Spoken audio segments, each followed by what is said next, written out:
BJP பார்த்தீங்கன்னா அவங்களோட 47th foundational டே அன்னைக்கு அந்த கட்சியோட சார்பில் பார்த்தீங்கன்னா என்டிஏ கூட்டணியில் அவங்களோட 27 ஸ்டார் கேண்டிடேட்ஸோட லிஸ்ட்டை வந்து அறிவிச்சிருக்காங்க.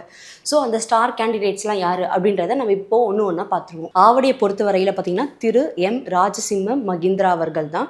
மயிலாப்பூரை பொறுத்தவரையில் திருமதி டாக்டர் தமிழிசை சவுந்தரராஜன் அவர்கள். தளி பொறுத்தவரை டாக்டர் நாகேஷ்குமார் அவர்கள். திருவண்ணாமலை பொறுத்தவரையில் திரு சி ஏழுமலை அவர்கள். ராசிபுரம் பொறுத்தவரையில் டாக்டர் எஸ்.டி. பிரேம்குமார் அவர்கள். மொடக்குறிச்சி பகுதியை பொறுத்தவரை திருமதி கீர்த்திகா சிவகுமார் அவர்கள். உதகமண்டலம் பொறுத்தவரை திரு போஜராஜன் அவர்கள். அவினாசி பொறுத்தவரையில் டாக்டர் எல் முருகன் அவர்கள். திருப்பூர் தெற்கு பொறுத்தவரையில் திரு எஸ் தங்கராஜ் அவர்கள். கோவை வடக்கு பொறுத்தவரையில் திருமதி வானதி சீனிவாசன் அவர்கள். திருவாரூர் பொறுத்தவரை திரு கோவி சந்துரு அவர்கள். தஞ்சாவூரை பொறுத்தவரையில் திரு எம் முருகானந்தம் அவர்கள். கந்தர்வக்கோட்டை திரு சி உதயகுமார் அவர்கள். புதுக்கோட்டை பொறுத்தவரை திரு என் ராமச்சந்திரன் அவர்கள். அறந்தாங்கில பொறுத்தவரை திருமதி கவிதா ஸ்ரீகாந்த் அவர்கள். திருப்பத்தூர் பொறுத்தவரை திரு கே சி திருமாறன் அவர்கள். மானாமதுரை பொறுத்தவரை திரு பொன் வி பாலகணபதி அவர்கள். மதுரை தெற்கு பொறுத்தவரை பேராசிரியர் ராம ஸ்ரீனிவாசன் அவர்கள். சாத்தூர் திரு நயினார் நாகேந்திரன் அவர்கள். ராமநாதபுரம் திரு ஜிபிஎஸ்கே நாகேந்திரன் அவர்கள்.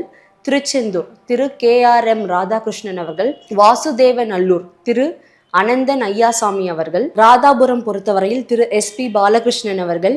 நாகர்கோவில் திரு MR காந்தி அவர்கள். குளச்சல் திரு D சிவகுமார் அவர்கள்.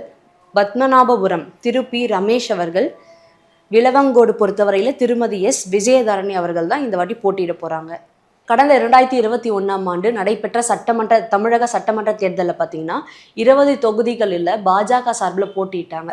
ஸோ அதில் பார்த்தீங்கன்னா 4 பேர் தான் வந்து வெற்றி பெற்றிருந்தாங்க. ஸோ யார் அந்த 4 கேண்டிடேட்ஸ் அப்படின்னு பார்க்கும்போது நயினார் நாகேந்திரன் அவர்கள், வானதி சீனிவாசன் அவர்கள், MR காந்தி அவர்கள், C சரஸ்வதி அவர்கள், இந்த 4 பேர் வந்து ஸ்டார் கேண்டிடேட்ஸ் வந்து ஜெயிச்சிருந்தாங்க. சட்டமன்றத்தில் ஒரு தடத்தை வந்து பதிச்சிருக்காங்க அப்படின்னே நம்ம சொல்லலாம். ஸோ இந்த வாட்டி அதாவது 2026 பொறுத்த வரையில் பார்த்தீங்கன்னா 27 வேட்பாளர்களை வந்து அறிவிச்சிருக்காங்க. ஸோ இந்த 27 வேட்பாளர்கள் தான் இந்த 2026 வந்து போட்டியிட போகிறாங்க. இந்த மாதிரி ஸ்டார் கேண்டிடேட்ஸ் இருக்கும்போது பார்த்தீங்கன்னா வெற்றி பெறுவதற்கான வாய்ப்புகள் மிகவும் அதிகமாக இருக்குது அப்படின்னே சொல்லலாம். அதிமுகவோட ஒரு பலமான கூட்டணியை அமைச்சிருக்காங்க. அது மட்டும் இல்லாமல் பாஜகவோட அந்த ஸ்டார் கேண்டிடேட்ஸ். ஸோ இப்படி இருக்கும்போது இந்த வருஷம் அதாவது 2026 சட்டமன்ற தேர்தலில் பாஜக வெற்றி பெறும் அப்படின்ற ஒரு நிலை வந்து ஏற்பட்டிருக்கு.